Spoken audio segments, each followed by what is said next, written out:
Subscribe कीजिए the perfect classes channel को और बेल आइकन को दबाइए लेटेस्ट वीडियो सबसे पहले देखने के लिए।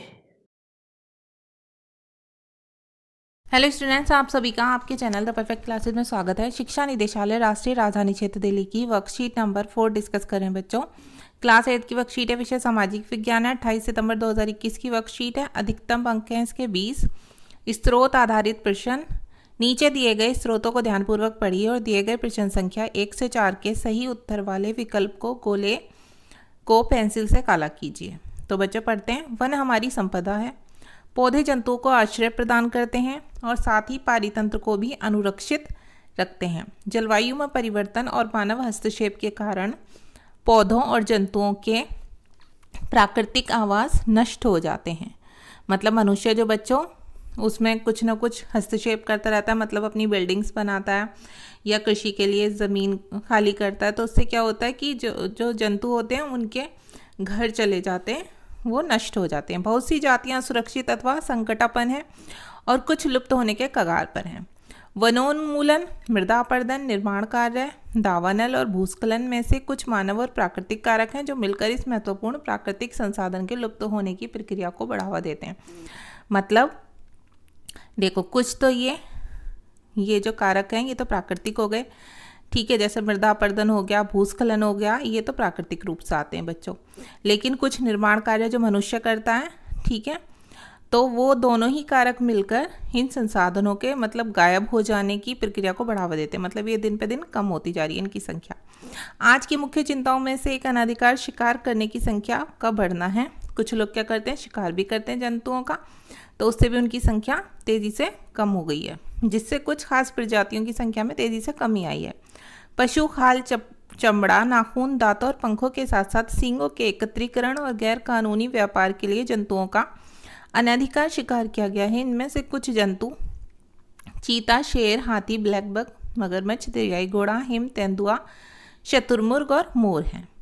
तो बच्चों अब क्वेश्चन आंसर करते हैं। क्वेश्चन नंबर 1 है, पौधे और जंतुओं के प्राकृतिक आवास नष्ट होने का कारण है कौन सा? जलवायु में परिवर्तन, मानवीय हस्तक्षेप। तो आप लिखेंगे ए और बी दोनों, ठीक है।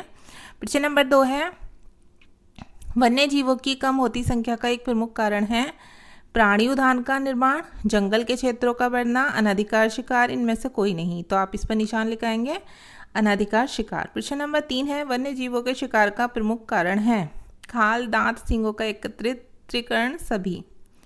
इस पर निशान लगा लेना, उपरोक्त सभी। प्रश्न नंबर 4 है, निम्नलिखित में से क्या प्राकृतिक संसाधनों के लुप्त होने के प्रमुख मानवीय कारणों में से नहीं है? तो क्या नहीं है?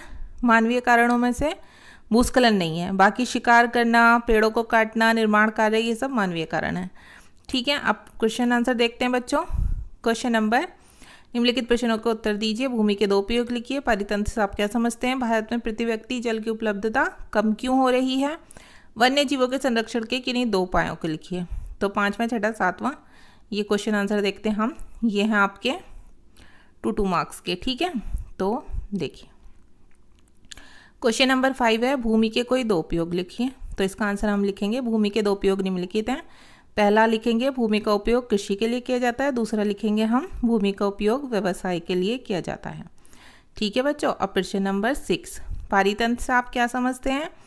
भारत में प्रति व्यक्ति जल की उपलब्धता कम क्यों हो रही है? तो इसका आंसर आप लिखेंगे पारितंत्र एक प्राकृतिक इकाई है जिसमें एक क्षेत्र विशेष के सभी जीवधारी, पौधे, जानवर आदि शामिल हैं जो कि अपने अजैव पर्यावरण के साथ क्रिया करके संपूर्ण जैविक इकाई बनाते हैं। फिर दूसरे का आंसर दे देंगे साथ ही, देश में प्रति व्यक्ति जल की उपलब्धता जनसंख्या वृद्धि और प्रदूषण के कारण कम हो रही है।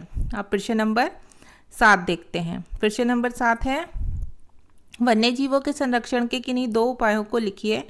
तो इसका आंसर हम लिखेंगे बच्चों वन्य जीवन के संरक्षण के 2 उपाय निम्नलिखित हैं।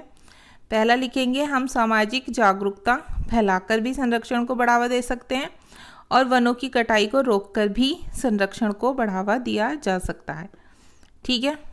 अब प्रश्न नंबर 8 देख लीजिए, यहीं ऊपर नहीं जाते हैं, यहीं से देख लीजिए। मृदा निर्माण के लिए उत्तरदायी किन्हीं 3 कारकों का वर्णन कीजिए। तो आप लिखेंगे मृदा निर्माण के लिए उत्तरदायी कोई 3 कारक हैं, जलवायु, समय और उच्चावच, ठीक है। प्रश्न नंबर 9 है, जल एक संसाधन है कैसे? तो इसका आंसर आप लिखेंगे जल एक संसाधन है क्योंकि जल मनुष्य की आवश्यकताओं की पूर्ति करता है। अब प्रश्न नंबर 9 है बच्चों, मृदा संरक्षण के उपायों का संक्षेप में वर्णन कीजिए। तो हम आंसर नंबर 10 में लिखेंगे मृदा संरक्षण के 4 उपाय निम्नलिखित हैं। पहला लिखेंगे वनों की कटाई पर रोक, दूसरा सुनियोजित फसलें उगाना, तीसरा वृक्ष लगाना, चौथा लिख देंगे बाढ़ पर नियंत्रण के लिए बांध बनाना, क्योंकि बाढ़ जब आती है तब भी मृदा बहुत बह जाती है, ठीक है, उसका बहुत नुकसान होता है। तो बच्चों ये थी वर्कशीट, कंप्लीट हो गई। मिलते हैं नेक्स्ट वीडियो में। Thanks for watching.